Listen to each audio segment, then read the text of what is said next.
नमस्कार, मैं दीपक शर्मा और मेरे यूट्यूब मंच पर आपका स्वागत। दोस्तों, अगर वोट गिनने वाली मशीनें और नोटों की गड्डियाँ, मशीनें और नोट, अगर इनको आप कुछ देर के लिए अलग रख दें, तो आज की तारीख में महाराष्ट्र चुनाव में महाविकास अघाड़ी जीत रही है। जी हाँ, इंडिया अलायंस जीत रही। शरद पवार, उद्धव ठाकरे और राहुल गांधी की जो तिगड़ी है, ये चुनाव जीत रही है। नोट करिएगा इसको। अब सवाल इस बात का है कि अघाड़ी यानी इंडिया अलायंस आगे क्यों है, और मोदी जी और शाह साहब और उनकी जो ब्रिगेड है, एकनाथ शिंदे, अजीत पवार, फडणवीस, ये पीछे क्यों चल रहे हैं, पिछड़ क्यों रहे हैं बावजूद पैसे के। इसके दो कारण हैं, दो प्रमुख कारण है। कारण कहीं है, लेकिन दो प्रमुख कारण है जिस पर मैं आज फोकस करने जा रहा हूं। और अगर ये दो कारण आपने समझ लिए तो इस देश के सबसे अमीर राज्य महाराष्ट्र का चुनाव आपने समझ लिया। अब दोस्तों, जैसे जैसे मैं बता रहा हूं, कोशिश होगी बहुत आसानी से चीज़ें, फैक्ट आपके सामने रखूंगा, आप बस उस पर गौर करते जाइए, कहानी पूरी तरह समझ में आ जाएगी। तो सबसे पहले आप ये ग्राफिक्स देखिए जिसमें महाविकास अघाड़ी आपको दिख रही, तीन चेहरे आपको दिख रहे। शरद पवार, 84 साल के शरद पवार, देश के असली चाणक्य। उद्धव ठाकरे, किंग ऑफ मुंबई, और Rahul Gandhi, leader of opposition, Congress party के सर्वेसर्वा। ये जो तीनों लोग हैं, तीनों लीडर्स हैं, इनकी सबसे बड़ी खासियत ये है कि भले ही शुरुआती इनके बीच में अनबन थी, लेकिन आज की तारीख में बहुत बेटर कोऑर्डिनेशन है इन तीनों के बीच में, बेहतर तालमेल है। और आप कह सकते हैं कि शरद पवार की मैच्योरिटी कह सकते हैं, उधर ठाकरे जो हैं वो थोड़े सौम्य हैं और मैच्योर हैं, और राहुल गांधी दिल बड़ा है। ये उनकी क्वालिटीज़ हैं जिसकी वजह से झगड़े कम हैं, और जो झगड़े थे वो सुलझ गए। लेकिन आप अगर एनडीए को देखते हैं, महायुति जिसे कहते हैं महाराष्ट्र में, तो यहाँ आपको 5 चेहरे मिलेंगे। 2 चेहरे ऊपर हैं, अमित शाह और मोदी जी, वो तो वहीं द किंग एंड बॉस। उसके नीचे जो 3 चेहरे हैं, फडणवीस, अजीत पवार और एकनाथ शिंदे, मुख्यमंत्री। इन तीनों में आज की तारीख में इन तीनों में बातचीत ना के बराबर है। आंख में आंख डाल के ये एक दूसरे को नहीं देखते। मैं यूं ही नहीं कह रहा हूं, आपके सामने फैक्ट्स रख रहा हूं। फैक्ट नंबर 1, सबसे पहले मिस्टर अजीत पवार ने हमला कर दिया सीधे योगी पर, और उन्होंने कहा कि बीजेपी की ये जो आइडियोलॉजी है, बटेंगे कटेंगे, इससे बड़ा नुकसान है, इससे हमारे वोट ट्रांसफर नहीं हो रहे। ये बात ऑन रिकॉर्ड कैमरे पे की, बंद कमरे की बात नहीं कर रहा हूं, कैमरे पर बोल गए अजीत पवार। वो गलत है। वो मुझे क्या बटेगा कटेगा, यही वर्ड यूज करने का महाराष्ट्र में तो कोई अर्थ है ही नहीं, ऐसा मेरा खुद का कहना है। अब जो भी कारण हो, अजीत पवार के हमले लगातार जारी हैं। उन्होंने कहा कि साहब, ये जो अडानी हैं और अमित शाह हैं, इनका हाल तो ये है कि अडानी साहब सिर्फ बिजनेसमैन नहीं, अडानी साहब बाकायदा चुनाव में भी पार्टिसिपेट करते हैं। और ये भी बात कैमरे पर कर दी कि अडानी जो है वो गठबंधन भी कराते हैं, अमित शाह के साथ मीटिंग में बैठते हैं। किरकिरी हुई, बड़ी किरकिरी हुई बीजेपी की, मोदी जी की, शाह साहब की। अब सोचिए, सब कुछ बीच चुनाव में हो रहा है, जब महाराष्ट्र वोटिंग के लिए तैयार है, उस वक्त ये झगड़े कैमरे पर हो रहे हैं। अब ये फडणवीस साहब हैं, अब कहने को अगर महायुति जीतती है, एनडीए जीतती, तो मुख्यमंत्री तो यही बनेंगे। इनका झगड़ा जो है एकनाथ शिंदे से, तलवारें खींची हुई हैं, बातचीत यहाँ भी बंद है। और एक ऑडियो वायरल हो रहा है। अब मैं इस ऑडियो को ऑथेंटिकेट नहीं कर सकता, लेकिन रीजनल जो मीडिया है उसमें वायरल हो रहा है महाराष्ट्र में। इस वीडियो में फडणवीस साहब बहुत कुछ कह रहे हैं। लब्बो लुआब ये है कि अपने आदमी को बता रहे हैं इस ऑडियो में, फ़ोन पे बातचीत में फडणवीस कह रहे हैं कि जब मैं लौटूंगा ना 23 के बाद, जब मैं बनूंगा मुख्यमंत्री, सबके हिसाब बराबर कर दूंगा। तो हाल ये है कि अगर आप देखें कि महाविकास अघाड़ी यानी शरद पवार, उद्धव ठाकरे और राहुल गांधी, उनमें एक बेहतर तालमेल है, एक सेंस ऑफ मैच्योरिटी आपको मिलता है कहीं ना कहीं। हो सकता है सर्वाइवल की लड़ाई हो, इस वजह से ये सेंस ऑफ मैच्योरिटी हो, यूनिटी है। झगड़े वहाँ भी थे, लेकिन यूनिटी है आज की तारीख में। और अगर आप महायुति को देखें, जिनके पीछे अमित शाह और मोदी खड़े हैं, आपस में झगड़े हैं, और ये झगड़े कैमरे पर लाइव हो रहे हैं। अब दोस्तों, महाविकास अघाड़ी यानी इंडिया अलायंस क्यों आगे है महाराष्ट्र में, इसका एक कारण तो आपने समझ लिया कि अघाड़ी में झगड़े नहीं हैं, तालमेल है, मैच्योरिटी है और सर्वाइवल की लड़ाई, इसलिए सब एक हैं। और उधर महायुति जिनके पीछे मोदी शाह खड़े हैं, कायदे से मोदी जी की चले तो सबको चुप रहना चाहिए, लेकिन सब बोल रहे हैं, सब झगड़ रहे हैं, झगड़ा हो रहा है और कैमरे पर हो रहा है, खुलेआम हो रहा है, मंच पर हो रहा है, फ्री फॉर ऑल है वहाँ पर। अजीत पवार की फडणवीस से नहीं बनती, फडणवीस की जो है शिंदे से नहीं बनती, 2 डिप्टी सीएम और 1 सीएम, तीनों में झगड़े। तो झगड़े हैं, एक तरफ झगड़े और एक तरफ तालमेल है। अब इसका फ़ायदा देखिए, फ़ायदा किसको है, नुकसान किसको है। पॉइंट नंबर 2, कारण नंबर 2, अगर आप इंडिया को देखेंगे, अघाड़ी को देखेंगे, तो क्योंकि कोऑर्डिनेशन अच्छा है, तालमेल अच्छा है, एक दूसरे का सम्मान हो रहा है, कम से कम मंच पर हो रहा है, इस वजह से चाहे वो उद्धव ठाकरे हों, चाहे वो शरद पवार के कार्यकर्ता हों, चाहे वो कांग्रेस के कार्यकर्ता हों, कार्यकर्ताओं में, पदाधिकारियों में आज की तारीख में बेटर कोऑर्डिनेशन है, तालमेल है, मिलकर काम हो रहा है। और इसकी वजह से वोट ट्रांसफ़र हो रहा है। यानी शरद पवार का जो मराठा वोट है वो कांग्रेस में भी जा रहा है, वो उद्धव ठाकरे के पास भी जा रहा है। कांग्रेस का जो मुस्लिम वोट है या शरद पवार का जो मुस्लिम वोट है वो उद्धव ठाकरे को जा रहा है, जैसे मुंबई में हमने पिछली बार देखा। तो तीनों पार्टियों के वोट एक दूसरे को ट्रांसफ़र हो रहे हैं। यानी आप कह सकते हैं कि तीनों की जो यूनिटी है, जैसे होता नहीं है 1 और 1 11, इस जैसी स्थिति महाविकास अघाड़ी की, वोट ट्रांसफ़र हो रहा है, जिसके लिए ये महाविकास अघाड़ी बनी थी। अगर आप महायुति को देखते हैं तो वहाँ वोट ट्रांसफ़र होने में लाले पड़े हुए हैं। उसकी वजह यह है कि अजीत पवार कह रहे हैं कि साहब हमारा जो वोट है, हमारा वोट ही आप काट रहे हैं, मुस्लिम वोट। उन्होंने नवाब मलिक को लड़ाया, नवाब मलिक की बेटी को लड़ाया, कई और मुस्लिम कैंडिडेट्स को लड़ाया, और नवाब मलिक के अगेंस्ट देवेंद्र फडणवीस बोलने लगे कि ये दाऊद का आदमी है, वो भी कैमरे पर, वहाँ झगड़े हुए। इसी तरह से एक नाथ शिंदे ने कई रेबल्स, कई बागी बीजेपी के खिलाफ उतार दिए। उन्होंने राज ठाकरे जो समर्थन दे रहे थे उनके खिलाफ उतार दिए। एक नाथ शिंदे ने नवाब मलिक के खिलाफ अपना आदमी खड़ा कर दिया। तो एक दूसरे खिलाफ आदमी खड़े हैं, झगड़ा हो रहा है, विचारधारा को झगड़ा हो रहा है। अजीत पवार कह रहे हैं कि बटेंगे तो कटेंगे, सब क्या है, नारा हटाइए, मैं इसका विरोध करता हूं, मेरे वोट काट रहे हैं आप। अजीत पवार कह रहे हैं कि मेरी रैलीज में प्लीज़ योगी आदित्यनाथ को मत भेजिए, अमित शाह को मत भेजिए, ये माहौल है। इसके चलते दोस्तों जो काडर है नीचे, जो कार्यकर्ता हैं, पदाधिकारी, बड़ा कन्फ्यूजन है। जब नेता आपस में लड़ते हैं तो नीचे जो काडर है वो भी कन्फ्यूज़ हो जाता है, असमंजस की स्थिति होती है, और यही स्थिति महायुति की है। और इसके चलते कोऑर्डिनेशन छोड़िए, जो झगड़े हो रहे हैं, वोट ट्रांसफ़र नहीं हो रहा है। इसका वोट, ए का वोट बी को नहीं जा रहा, बी का वोट सी को नहीं जा रहा, सी का वोट ए में नहीं जा रहा। यानी आप कह सकते हैं कि बीजेपी का वोट जो है वो अजीत पवार में नहीं जा रहा, अजीत पवार के जो मुस्लिम वोट हैं वो शिवसेना एक नाथ शिंदे के गुट में नहीं जा रहे हैं, बीजेपी को नहीं जा रहे हैं। वोट ट्रांसफ़र नहीं हो रहा। यानी कारण नंबर 2, एक तरफ वोट ट्रांसफ़र हो रहा है अघाड़ी में, और दूसरी तरफ एनडीए में मोदी जी की टीम में वोट ट्रांसफ़र नहीं हो रहा है। और खेल सब वोट का ही है, मशीन तो बाद में गिनती है। अब दोस्तों, मैंने शुरू में आपसे कहा था कि अगर मशीनों को, वोट की मशीनों को और नोट को, गड्डी को, अगर इसको किनारे कर दें तो ग्राउंड ज़ीरो की सिचुएशन ये है कि इंडिया अलायंस यानी महाविकास अघाड़ी, शरद पवार, उद्धव ठाकरे, राहुल गांधी, इनको एज है। ये साफ दिखाई पड़ रहा है ज़मीन पर ही कि आगे चल रहे हैं, लीड कर रहे हैं इलेक्शन को। और शायद इसी वजह से 4 महीने पहले जो चुनाव हुए थे लोकसभा के, उसमें जो नतीजा आया था वाकई चौंकाने वाला था।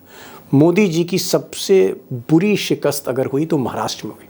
मोदी जी सिंगल डिजिट पे आ गए, सिर्फ 9 सीटें उनको मिली।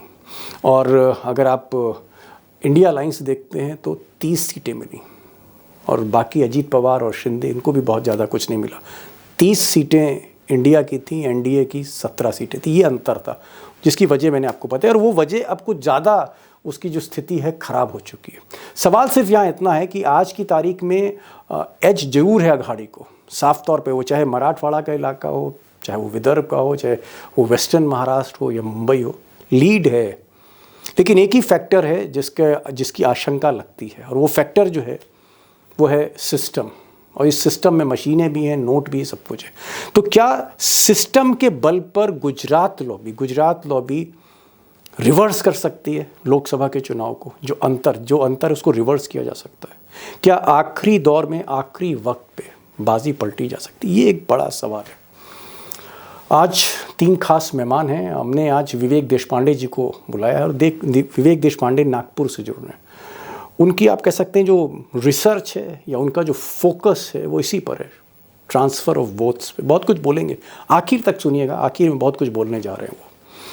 हमारे साथ जावेद अंसारी साहब भी होंगे और जावेद अंसारी ज़ाहिर तौर पे थोड़ा प्रैक्टिकल हैं, प्रैग्मेटिक हैं, वो थोड़ा मशीनों की तरफ भी जिक्र करते हैं, उनकी भी एनालिसिस सुनिए। और उमाकांत लखेड़ा जो पॉजिटिव रहते हैं, उनकी बात भी सुनिए। आप खुद तय करिए कि होने क्या जा रहा है। लेकिन हाँ, महाविकास अघाड़ी आज की तारीख में उसको एज है। पहला सवाल मैं देशपांडे जी से करूंगा।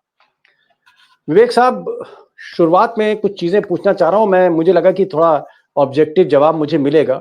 मेरा सवाल देशपांडे साहब ये है कि लोग ऐसा कह रहे हैं कि साहब महाविकास अघाड़ी आगे तो है,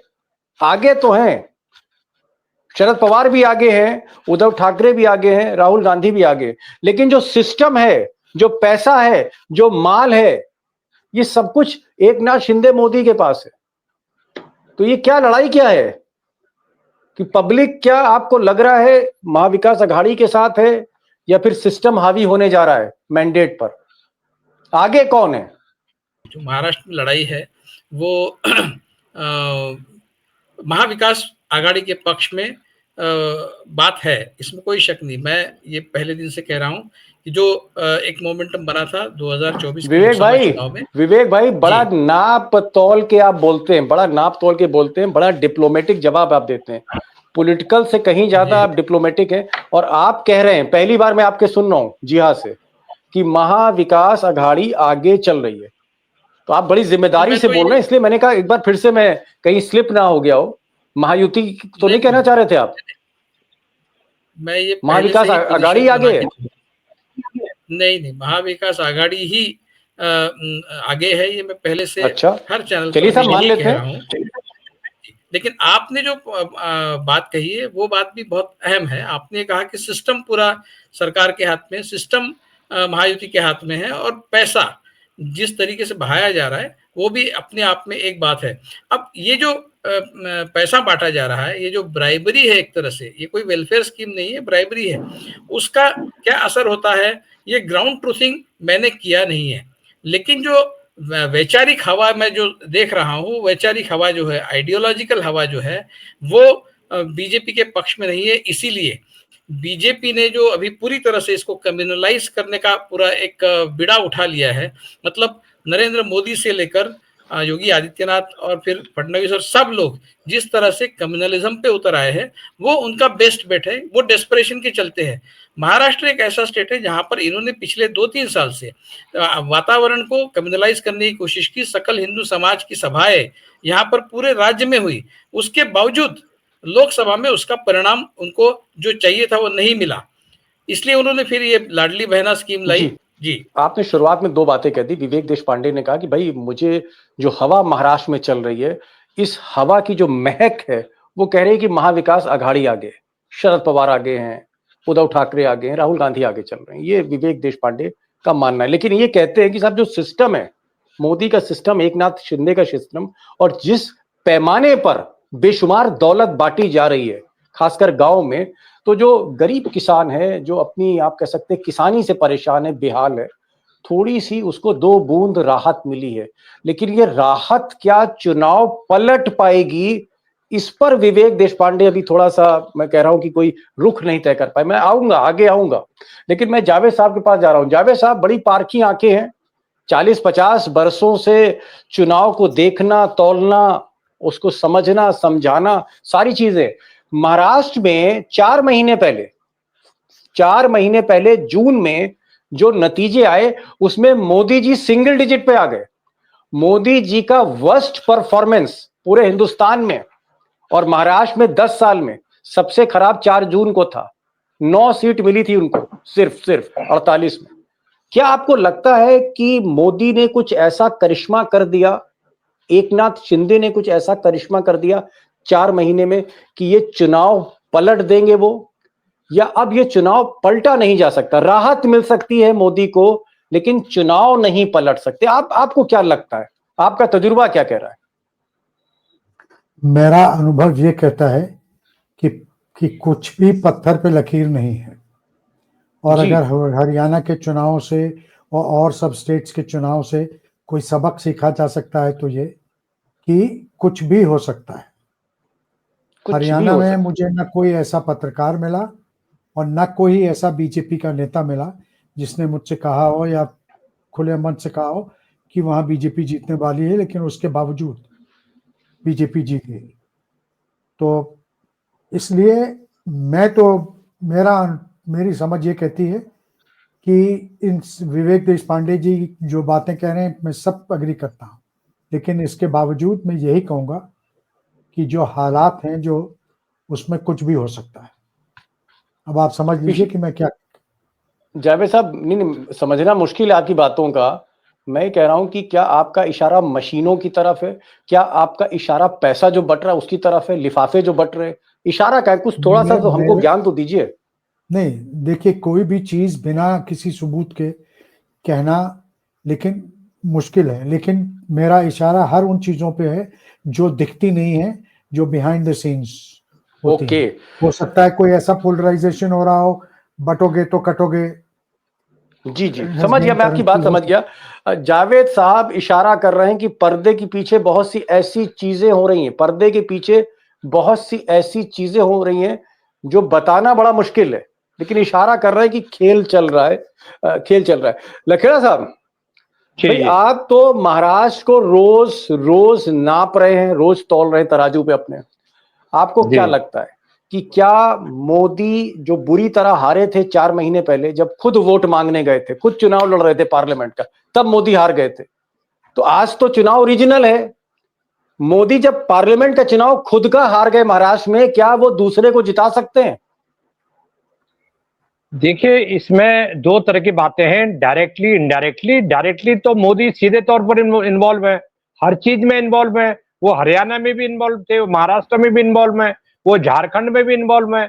उनकी जो फोटो है, उनकी जो इमेज है कि ये साहब हिंदुत्व के बहुत बड़े ब्रांड है। 2014 से इस देश में कोई दूसरा काम हो नहीं रहा है, हिंदुत्व की घुट्टी पिलाई जा रही है लोगों को, तो वही सब हो रहा है। लेकिन इसमें 3-4 चीजें मैं जावेद भाई की बातों को ही थोड़ा एक्सप्लेन करने की कोशिश करूंगा कि देखिए, जो जो कंडक्ट करती है सबसे बड़ी जो इलेक्शन कमीशन है, चुनाव आयोग है, वो पाक साफ नहीं है। उसकी जो काम करने की जो पद्धति है, जो 20 साल पहले या 15 साल पहले थी, आज उस पर एक कालिख लगी हुई है। संसाधनों की बात है, मैं बात खत्म करूंगा इस पॉइंट के साथ में कि ईवीएम की जो चाल है, ईवीएम तो खैर आखिरी हथियार है, वो तो भूतो ना भविष्य थे, उसके आगे तो कुछ किसी की चल ही नहीं सकते, उसके बाद तो ऊपर ही है, गौड़ ही कर सकता है कुछ ना कुछ। तो जो ईवीएम की जो तमाम तरह के सवाल उठाने के बाद भी अगर ईवीएम की मशीन काउंटिंग के दिन में 100% चार्ज है, 98% चार्ज है, इसका मतलब वो उसी समय लाई गई और खोली गई। तो जो असली मशीनें कहां गई? ये जो अवैध संसाधन इस्तेमाल हो रहे हैं और इलेक्शन कमीशन की नॉलेज में हो रहे हैं, ऐसा नहीं कि कोई चिपके हो रहे हैं, खुलेआम हो रहे हैं। सरकारी मदद, रुपए बांटे जा रहे हैं, सरकारी पैसे बैंकों में जा रहे हैं, अडानी अंबानी के स्टेक्स लगे हुए हैं, धारावी प्रोजेक्ट का स्टेक लगा हुआ है। तो जिनका ये लॉस होगा, वो तो उसको धारावी प्रोजेक्ट को प्रोटेक्ट करने के लिए कुछ भी करेंगे। जो थैलियां खुली हुई हैं, मुझे लग रहा है बहुत बड़ा खतरा है अगर इस तरह से मैली प्रैक्टिसेस हरियाणा के बाद अगर महाराष्ट्र में भी चलती रहे, तो बहुत बड़ा खतरा न केवल महाराष्ट्र के लिए है, देश के लिए भी है। जी, देश के लिए। चलिए ठीक है, आपने अपनी बात रखी और आपने तो मतलब पूरी तौर पे शक जाहिर कर दिया है कि मशीनों का खेल हो सकता है। मशीनों का खेल अगर लखेड़ा साहब हो रहा है तो फिर तो मुझे लगता है ये प्रोग्राम करना ही इसका कोई मतलब नहीं है। अगर मशीनों का ही खेल है तो फिर तो मुझे लगेगा कि हम अपने व्यूअर्स को धोखा दे रहे हैं और हम खुद धोखा खा रहे हैं। फिर तो पूरा देश धोखा खा रहा है। तो मैं दोस्तों से ये कहूंगा कि भाई देखिए, मशीन का जहां तक मसला है, अभी मशीन पर बात नहीं करते हैं, अभी मेरिट पर बात करते हैं कि चुनाव किस तरफ जा रहा है। पैसे को मैं एक इंपॉर्टेंट फैक्टर मानता हूं, ये जो लिफाफे बांटे जा रहे हैं उसको मैं इंपॉर्टेंट फैक्टर मानता हूँ, लेकिन अब मशीन ही अगर गड़बड़ है तो फिर चुनाव का कोई मतलब नहीं, इसलिए हम मशीन की हम बात बाद में करेंगे। मैं जरा देशपांडे जी के पास जाना चाह रहा हूँ। देशपांडे जी, आपने कहा, आपका जो पहला सेंटेंस था बड़ा इंपॉर्टेंट सेंटेंस था, एक बहुत ही एक्सपीरियंस्ड पत्रकार, आपने कहा कि महाविकास आघाड़ी आगे है, शरद पवार, उद्धव ठाकरे, राहुल गांधी आगे हैं, मोदी, शाह, एकनाथ शिंदे वगैरह उनकी जो बारात है पीछे। क्या बता सकते हैं, दो कारण मुझे बता दीजिए, कन्विंसिंग, छोटे छोटे आंसर्स दीजिएगा, दो कारण कि महाविकास आघाड़ी, दो कारण क्या है साहब, दो कारण तो बताइए। देखिए, एक तो लोकसभा चुनाव में जो मोमेंटम बना था वो महायुति के खिलाफ बना था। महायुति पर्टिकुलरली महायुति बीजेपी मतलब के खिलाफ एनडीए, बना था। एनडीए। जी, जी, जिस तरह से बीजेपी ने महाराष्ट्र में राजनीति की पिछले 5 सालों में महाराष्ट्र की पूरी संस्कृति को तहस-नहस करने का काम किया। राजनीतिक संस्कृति, बाकी भी महाराष्ट्र के समाज जीवन के जो भी एस्पेक्ट्स हैं उसको पूरी तरह से धूमिल कर दिया। जिस तरह से बीजेपी ने ये राजनीति की, उसके खिलाफ महाराष्ट्र की जनता में गुस्सा है। देखिए, हरियाणा और महाराष्ट्र में फर्क ये है कि आप हरियाणा और महाराष्ट्र की कंपैरिजन नहीं कर सकते, इसलिए कि महाराष्ट्र का जो सामाजिक ताना बाना है वो फुले शाहू आंबेडकर इनके इस ट्रिनिटी के विचारों पर आधारित है। इसका इतना प्रभाव है महाराष्ट्र की जनता पर कि ये जो ब्राह्मणिकल फोर्सेस है, आरएसएस जिसको रिप्रेजेंट करता है, उनको पिछले 100 साल से महाराष्ट्र में वो मकाम हासिल नहीं हुआ जो उनको नॉर्थ इंडिया में हुआ और कहीं हुआ। महाराष्ट्र में जन्म हुआ आरएसएस का, महाराष्ट्र में वो उन्होंने अपने पैर सबसे पहले फैलाए, महाराष्ट्र लोगों ने शुरू किया। उसके बावजूद महाराष्ट्र में आज भी बीजेपी का प्रतिशत 28 से ज्यादा नहीं है, और वो भी शिवसेना के साथ में मिलकर उन्होंने कमाया है। तो सवाल ये है कि क्या इस तरह की जो एक कम्युनल राजनीति है उसको महाराष्ट्र की जनता तवज्जो देगी? मुझे लगता है कि जो प्रोग्रेसिव विचारधारा महाराष्ट्र में, इसको पुरोगामी विचारधारा कहते हैं, उसका इतना प्रभाव आज भी महाराष्ट्र में, संत परंपरा हो, वारकरी परंपरा हो, ये सारा जो है फुले शाहू आंबेडकर सोशल, समझ गया। आप कह रहे हैं कि महाराष्ट्र का जो कैरेक्टर है that can not be match with Haryana, number एक। दूसरा, आपने कहा कि भाई 4 महीने पहले जो नतीजा था उसको इतनी जल्दी आसानी से पलटा नहीं जा सकता, ये कह रहे हैं आप? जी, जी, बिल्कुल ये है। और जिस तरह की गंदी राजनीति बीजेपी ने की है उसके खिलाफ लोगों के अब, और दूसरा उसका एक इंडिकेटर मैं आपको बताऊं, जिस तरह से अजीत पवार स्टेटमेंट्स दे रहे हैं, नवाब मलिक ने भी जिस तरह से स्टेटमेंट्स दिए हैं, वो स्पष्ट तौर पे दिखाता है कि अजीत पवार को इस बात का अंदेशा हो गया है कि ये जो एंटी मुस्लिम रेटोरिक है इससे नुकसान होगा, कम से कम उनका तो होगा।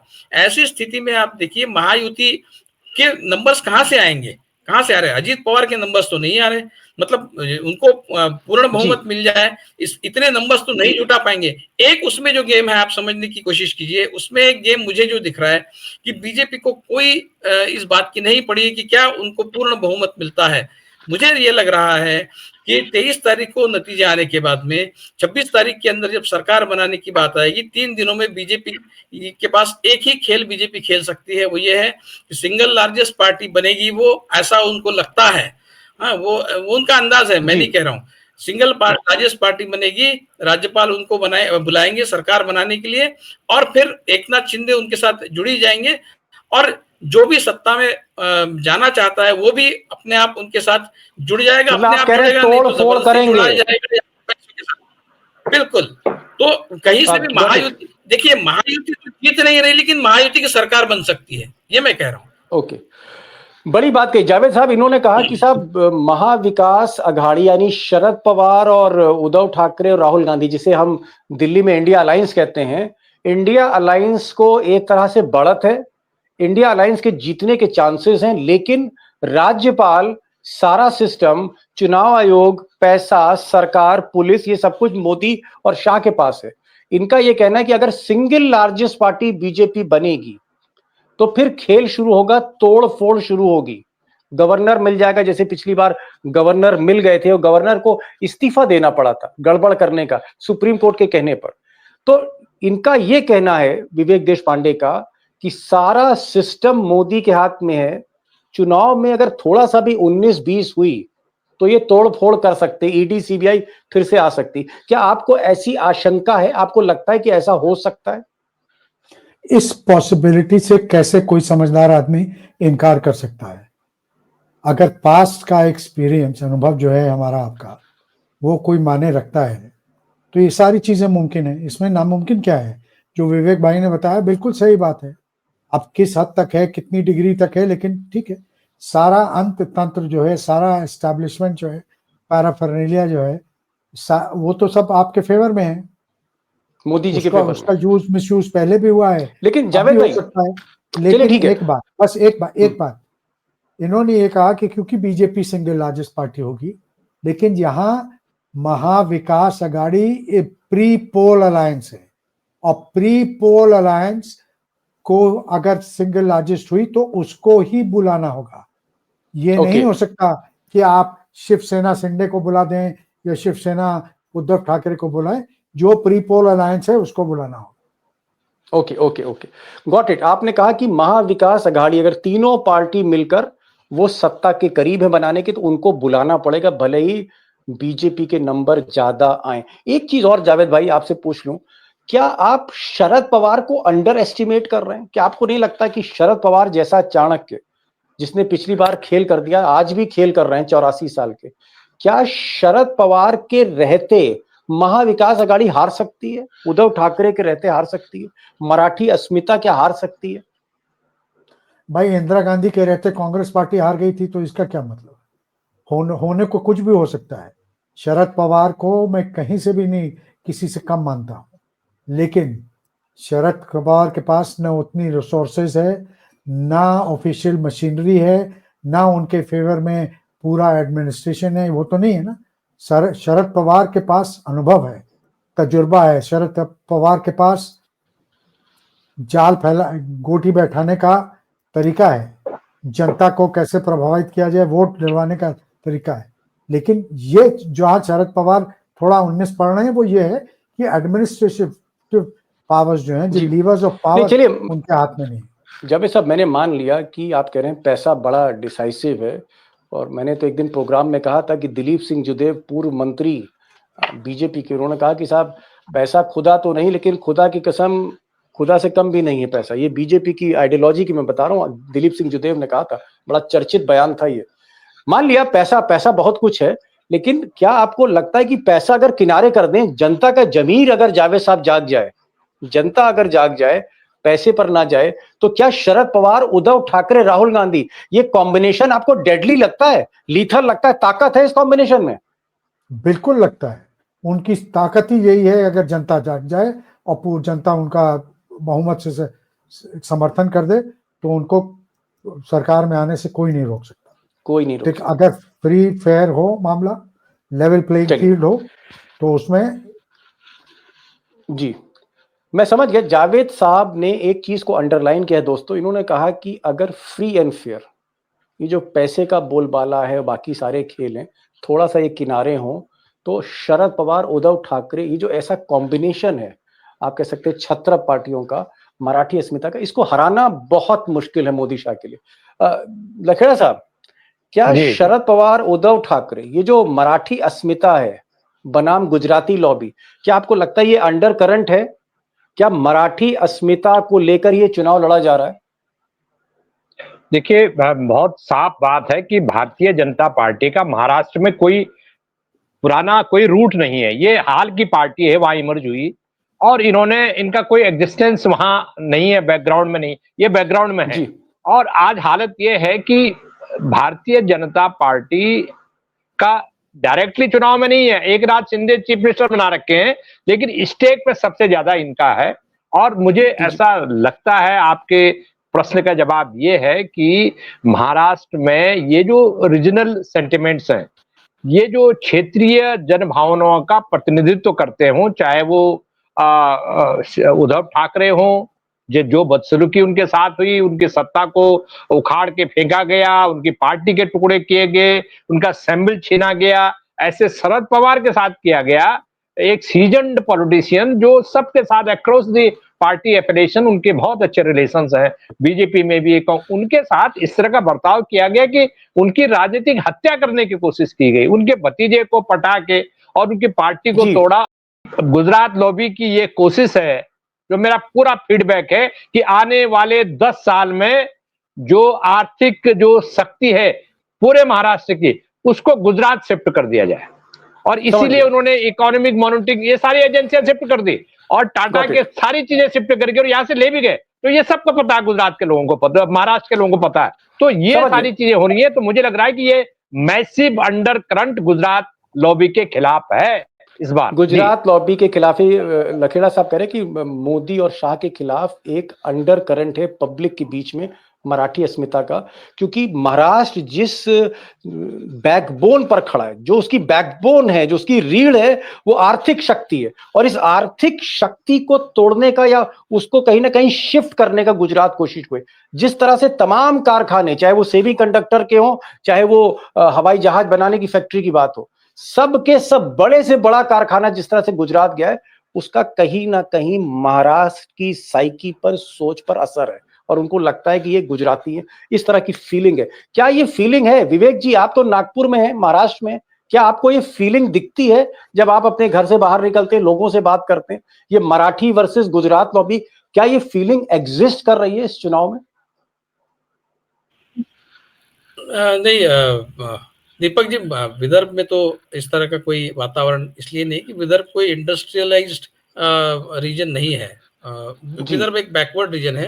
नहीं, मैं इंडस्ट्रीज की बात कर रहा हूँ कि कुछ इंडस्ट्रीज, पर्टिकुलरली 2 इंडस्ट्रीज, वो जो फॉक्सकॉम वाली है और ये जो एयरबस वाला प्रोजेक्ट है, ऐसा बताया जा रहा है कि ये दोनों प्रोजेक्ट नागपुर में जो multi modal international hub airport at Nagpur Mihan नाम का एक इंडस्ट्रियल एरिया खास नागपुर को एविएशन हब बनाने की दृष्टि से शुरू किया गया था। उसको 20-25 साल से वो कंसेप्ट चल रहा है, लेकिन अभी तक वो बहुत ज्यादा टेक ऑफ नहीं किया। कुछ एविएशन इंडस्ट्री वहां पर आई है, एमआरओ वगैरह, वहां के लिए वो एनविसाज था, लेकिन वो वडोदरा में ले गए प्रधानमंत्री नरेंद्र मोदी, और चुनाव से जस्ट वडोदरा में, यस, गुजरात ले गए। तो वो चुनाव से जस्ट पहले हुआ।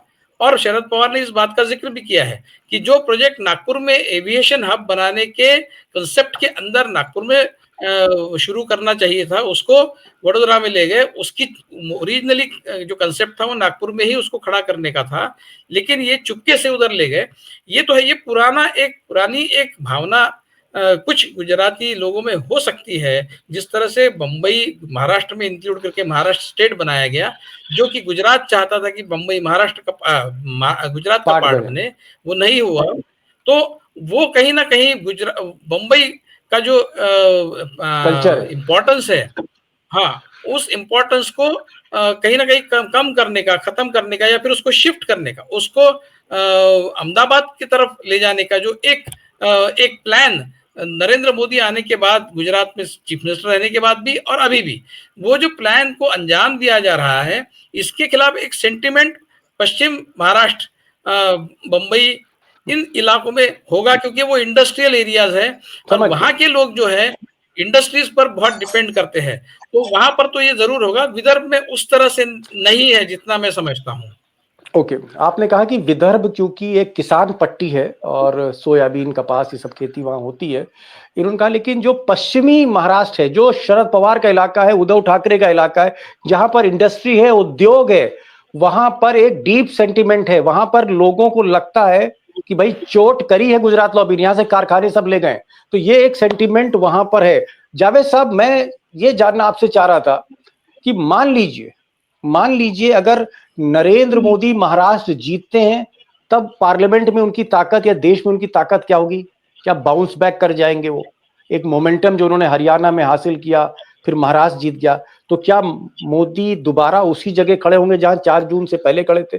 और अगर महाराष्ट्र हार जाते हैं तो क्या विपक्ष चढ़ाई कर देगा? क्या विपक्ष की मॉरल बूस्टिंग होगी? इसमें कोई शक और शोभा नहीं है कि अगर फर्ज कीजिए मोदी जी महाराष्ट्र का चुनाव हार जाते हैं, एनडीए महाराष्ट्र का चुनाव हार जाती है, तो उनके पैर के नीचे से जमीन खिसकेगी। उनका थोड़ा जो मोमेंटम जो उन्होंने जनरेट किया है वो पंक्चर होगा। वो एक जो हैलो उन्होंने क्रिएट किया, वो जो उनकी इनविंसिबिलिटी और एक जो ऑरा है ना कि नहीं ये तो हो ही नहीं सकता, इनको हराना मुमकिन ही नहीं है, पॉसिबल ही नहीं है, वो उसको ठेस लगेगा। विपक्ष में नई ऊर्जा आएगी, नई जान आएगी। लास्ट क्वेश्चन, लास्ट आंसर, एक कमेंट मैं जरूर लूंगा, आपसे आ रहा हूं मैं आपके पास विवेक जी, लेकिन एक लास्ट क्वेश्चन इनसे पूछ लूं। क्या आपको लग रहा है लखेड़ा साहब कि धीरे धीरे जो हम 20 तारीख की तरफ बढ़ रहे हैं, जिस दिन वोटिंग है और उसके बाद 23 को नतीजे हैं, क्या आपको ऐसा लगता है कि अपर हैंड एज इस वक्त महाविकास अघाड़ी का लग रहा है? देखिए, मेरी जो फीडबैक है, सारे 5-6 रीजन है महाराष्ट्र के, वहां मेरी बात हो रही है रोज, और मेरा जो फीडबैक है कि इस बार की एज है लेकिन लोग डरे हुए हैं, लोगों में आशंका है। हरियाणा के जो परिणाम निकले, और मोदी जी ने तो वहां जाके बोल भी दिया कि जैसे हमने हरियाणा जीता ऐसे हम महाराष्ट्र भी जीतेंगे। हरियाणा में जो आपने टैक्टिस अपनाई, उस टैक्टिस से आप जीत गए। लेकिन मुझे ऐसा लगता है, जो मैंने पहले भी कहा, कि महाराष्ट्र में शरद पवार जैसी शख्सियत के रहते हुए और उद्धव ठाकरे के जो फुट सोल्जर्स हैं, उन फुट सोल्जर्स की जो ताकत है उसको आप अंडर एस्टिमेट नहीं कर सकते। सहानुभूति है। विवेक जी, आपको क्या लग रहा है कि क्या उद्धव ठाकरे, राहुल गांधी और शरद पवार, एक बेटर कोऑर्डिनेशन इनका है, पब्लिक की सिंपैथी भी थोड़ी बहुत है, 4 महीने पहले बहुत जबरदस्त परफॉर्मेंस भी दी है, क्या आपको इनका एज लगता है? आपको लगता है, या आपको लगता है कि एन वक्त पर मोदी बाजी पलट सकते हैं, या महाराष्ट्र की जो तासीर है वो हरियाणा से बिल्कुल अलग है, हम महाराष्ट्र की तुलना हरियाणा से ना करें?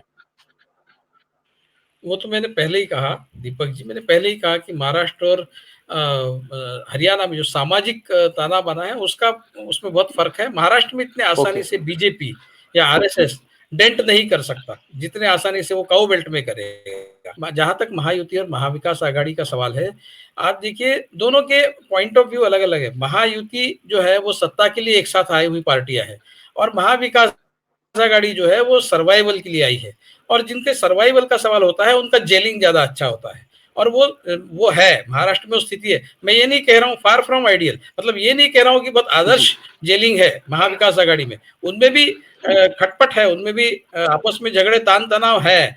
लेकिन महायुति में जो एक तरह का डिफरेंसेस है, जिस तरह के डिफरेंसेस है वो स्पष्ट सत्ता पर दिखाई दे रहे हैं।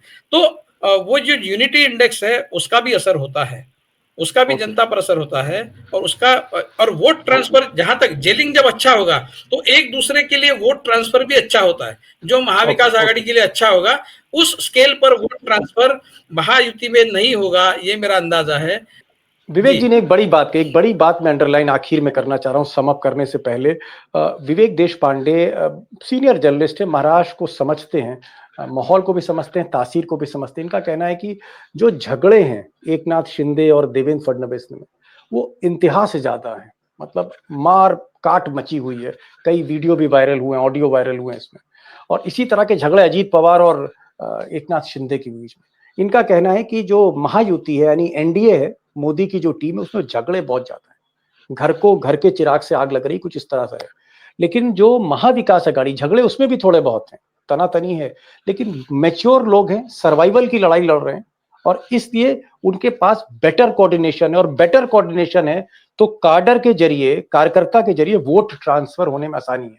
यानी आप कह सकते हैं कि उद्धव ठाकरे का वोट शरद पवार के पास जा रहा है, शरद पवार का वोट उद्धव ठाकरे के पास जा रहा है, कांग्रेस का वोट इन लोगों के पास जा रहा है, मुस्लिम जो है उद्धव ठाकरे के साथ जा रहा है। इस तरह की कॉम्बिनेशंस वहां पर दिख रहे हैं, लेकिन इस तरह का वोट ट्रांसफर एकनाथ शिंदे का बीजेपी या एकनाथ शिंदे का अजीत पवार में होता नहीं दिख रहा है। ये एक बेटर और एक आप कह सकते हैं एक बहुत ही इंपॉर्टेंट एडवांटेज जो है वो महाविकास आघाड़ी को, इसीलिए बार बार ये हमारे दोनों वरिष्ठ साथियों ने कहा कि एज इस वक्त महाविकास आघाड़ी को है। लेकिन जैसे जावेद अंसारी साहब थे, सबसे तजुर्बे वाले थे, उन्होंने कहा कि भाई मोदी शाह को, उनके सिस्टम को हम अंडर एस्टिमेट ना करें। विवेक जी आप आए, खुलकर बोले, और पूरी की पूरी पोथी खोल दी आपने चुनाव की, सारी चीजें आपने बताई, बहुत बहुत शुक्रिया। लखेड़ा साहब, आपका जो नजरिया था, आपका जो फीडबैक लगातार आ रहा है, उसका भी कोई सानी नहीं है, तोड़ नहीं है। आप लोग आते रहिए, रोशनी डालते रहिए, चंद दिन बचे हैं, और हमें लगता है कि दूध का दूध, पानी का पानी होना चाहिए। कम से कम हम लोग इस चैनल पे तो कर ही सकें जहां दबाव नहीं है। Thank you so much Vivek Deshpande for joining this programme. Thank you so much mister Lakhera, and I am thanking also mister Javed Ansari for joining. Thank you so much.